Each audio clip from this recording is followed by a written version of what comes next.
Well, at last, everyone, the list is out. Exactly 59 days into his administration, President Tinubu has forwarded a 28-member ministerial nominee list to the Senate to beat the deadline of 60 days stipulated by law.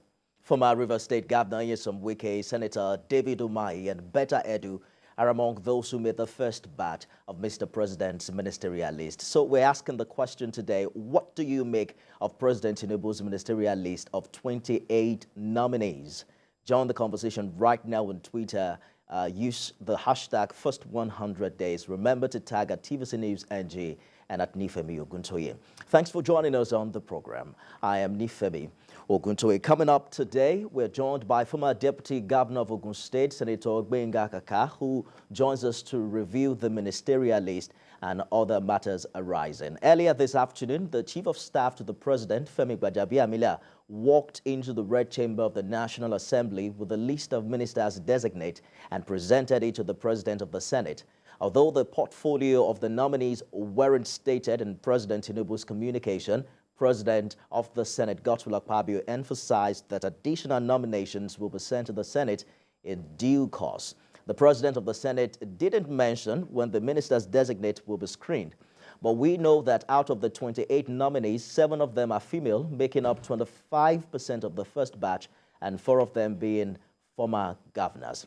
Let's tell you also what we know about some of the ministerial nominees. We'll begin with 56-year-old Ambassador Yusuf Maitama Tuga, who is from Bauchi State, currently Nigerian ambassador to Germany, a member of the House of Representatives between 2007 and 2011. There's 59-year-old architect Ahmed Dangiwa, who's from Katsina and was only appointed secretary to the state government of that state some 2 months ago. Is 59 years old. Barrister Hanatu Musawa from Katsina as well is one of the 6 women in the first batch. She was appointed special advisor to the president on culture and entertainment economy a few weeks ago, and she was the deputy spokesperson and deputy director of public affairs of the All Progressives Congress. There is Chief Uche Unaji, who was the governorship candidate of the All Progressives Congress in Enugu State earlier this year, followed by Dr. Betta Edu, perhaps one of the youngest on the list at the age of 35,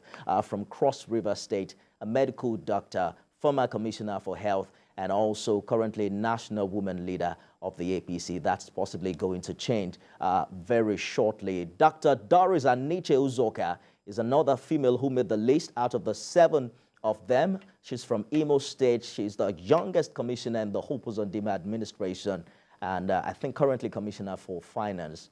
Now let's move on to some big names. You know, we saw the video on the floor of the Senate when David Umahi's name was mentioned and the cameras panned to him. He had that big smile on. He's 60 years old, current senator representing Ebonyi South Senatorial District, previously served as governor of Ebonyi State from 2015 to 2023 and as deputy governor from 2011 to 2015. Of course, everyone is talking about Nyesom Wike, former governor of Rivers State, and perhaps the only member of the opposition who made this list. He was former Minister of State for Education under the Goodluck Jonathan administration and was later appointed acting Minister of Education. There is Badaru Abubakar, who is also age 60, served as governor of Jigawa State from 2015 to 2023. He was the chairman, Presidential Committee on Fertilizer, and also the chairman, Presidential Committee on Non-Oil Revenue, I believe, in the previous administration. Let's talk about Nasiru Ahmad El-Rufai, age 63, former governor of Kaduna State. He was FCT minister between 2003 and 2007. And of course, he made mention before all of this that he's too old to be FCT minister. We'll see what his portfolio reads in the coming days. Right Honorable Perikwe Ekpo is from Akwa Ibom State and a member of the APC. There's Honorable Nkiru Onyediocha, who is aged 53 from Abia State, a current member of the House of Representatives. She was former Commissioner, Resource Management and Manpower Development in that state. Others include Olubu Mutuji Ojo, Stella Okotete, Uju Kennedy Ohaneye, Bello Mohammed Guroye, Dele Alake, who is currently special advisor to the president. There's Latif Agbemi, Mohammed Idris, Olawale Edun, Wahid Adebayo Adelabu, Iman Sulaiman Ibrahim, Ali Pate, Joseph Usev, Abubakar Kyari, John Eno, Sani Abubakar Danladi, among others. We'll bring you the profile perhaps tomorrow on the show. But let's talk to our State House correspondent live from the presidential villa. Femi, the long wait is over. The president seems to have beaten the deadline with the ministerial list. But what's the mood today in the villa?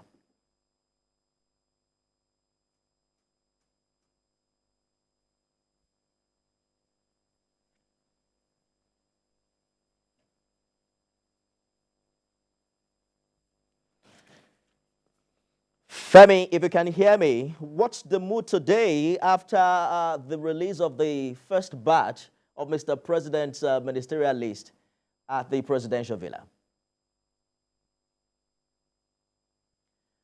We'll get back to Femi subsequently. Let's take a look at some feedback we're getting online, particularly as regards Mr. President's list. We asked the question, what's your thought on President Tinubu's first batch of ministerial list that has 28 nominees, and we're getting some very interesting feedback from our viewers who are joining us online. Let's begin with this one, and it's from Woyewan. Woyewan, or rather Otumba Olasobumi, who says, great balance so far. You can't appoint technocrats only because it shows a government that doesn't reward loyalty. You can't appoint politicians only because it shows a government that is not serious. There are some technocrats that are politicians. According to him, he calls them techno-politicians like El Rufai. We'll see how that plays out when the portfolio comes. Also, Olalekon says, how have they, talking about the ministers, changed the lives of Nigerians over time? He says their family, their friends should be happy as usual. And that's at Lekon Ogunleye. For Shogo Omoshun, it says President Bola Tinubu has surprised Nigerians with the names of his nominees. According to him, 70% of the 28 names announced are technocrats from different sectors. It says, however, Mr. President should fast-track the announcement of other nominees as some states are yet to be represented. For Bender, Bender says, not too much, nothing. It's business as usual. Quite pessimistic about the release of the list. And Sam Olorunfemi Jr. says, quite unexpected names like that from Ondo, although we presume some names right. He says, ostensibly, President Tinubu has displayed that he's a politician who understands the game.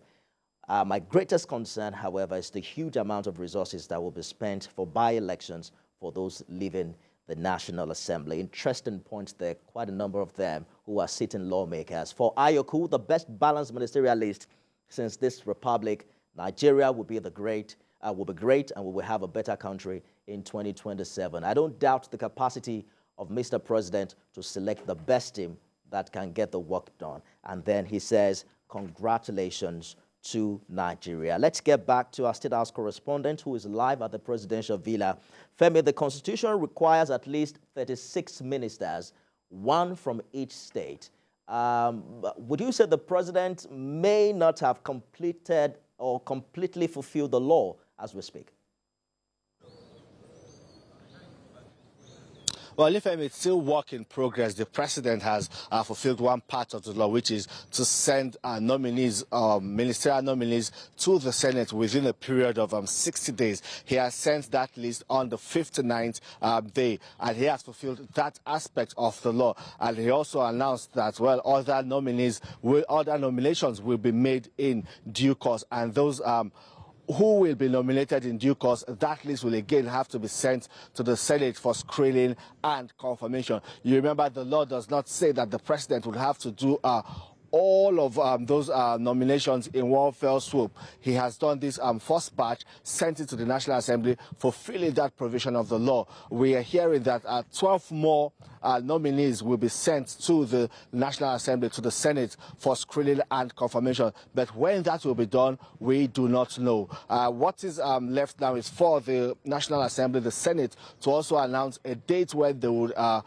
begin the screening and possible confirmation of these ministers designate before they are now inaugurated, before the Federal Executive Council is now inaugurated, and President Bola Tinubu's administration will begin to shape up. Well, this is also expected. We're also hearing from the Chief of Staff to the President that some kind of restructuring will take place in some ministries. Some ministries might be merged, some parastatals, especially those that have similar functions, just to avoid some kind of a duplicity of duties. So we are expecting some kind of restructuring. We believe that is when all of those happen. That is when Mr. President will send the remaining list of ministers to the Senate for screening and confirmation. Nifemi. 12 more to go, according to you, Femi. That will be 40. We're looking forward to it. Interesting days ahead. Femi Akonde live for us at the presidential villa. After the